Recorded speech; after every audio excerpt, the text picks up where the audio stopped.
Good morning! Hi Rara! On our way to the airport. Where are we going? Rara's going to ride the... That's smiling. That's what? You wanted that bad. Say hi, camera. Where are you going? So I want to ask you guys 86310 or playback. You're going to ride what? You went above and beyond. Airport. To get Rara's going to ride the... so bad. Airplane. Are you excited? At certain levels, that can be kind of do what Bab does, where you Are you excited? empower yourself to get to this job. Say bye-bye. You can do what Baby Mara did, which is write Bye. it down, manifest it in your head. Hi Amara!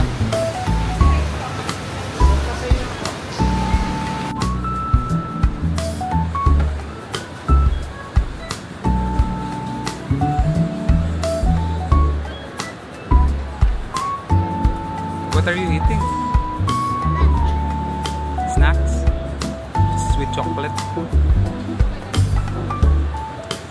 Hi Mama, you're so pretty. We're here at the airport.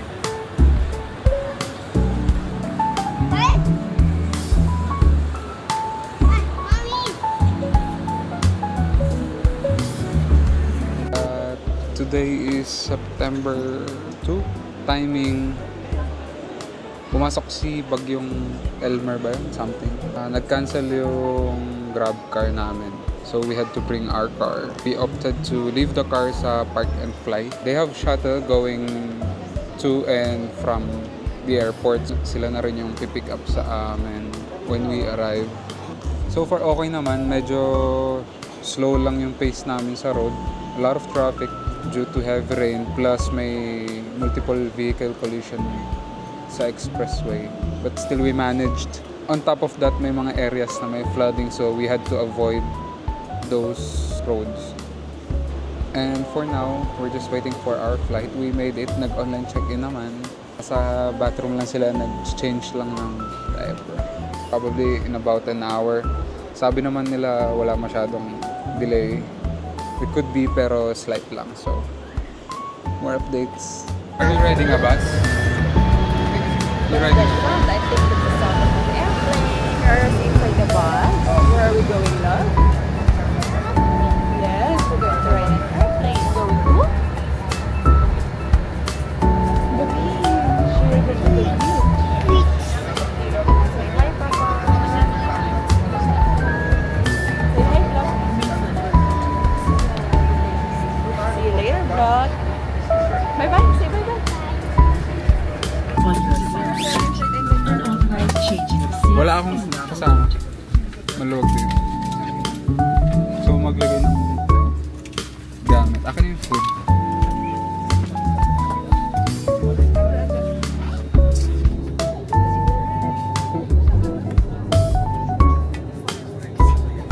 Amara, are those crayons? Yes, Papa.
having you all on board as we do.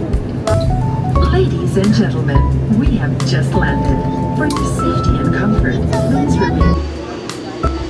Ayan guys, so hi mama, we just arrived Sayak Airport, Siargao. Amara! Amara, say hi. Where are you going? To the beach? Kamusta po yung flight? Bumabagyo sa Manila pero dito sobrang init, no? Anong masasabi niyo? Maliit lang pala. First time mo dito, no? Yeah, it's my first time here and I'm excited. Come here. Ako naman, hindi ko na sure, so dadaling ko sila dito. We're just waiting for our check-in luggage kasi almost 10 days kami dito. So kailangan. And traveling with a toddler. 11 days old. Uy! Traveling with a toddler talagang maraming kailangan. Ayan, ito yung Sayak Siargao Domestic Airport.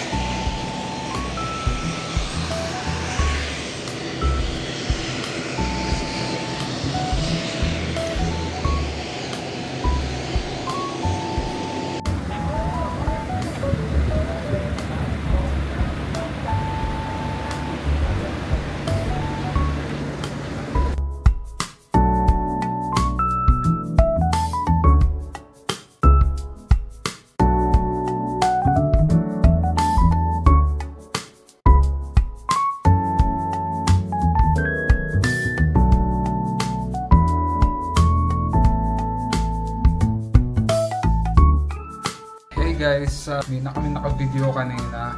Pagdating namin, pahinga na rin kami.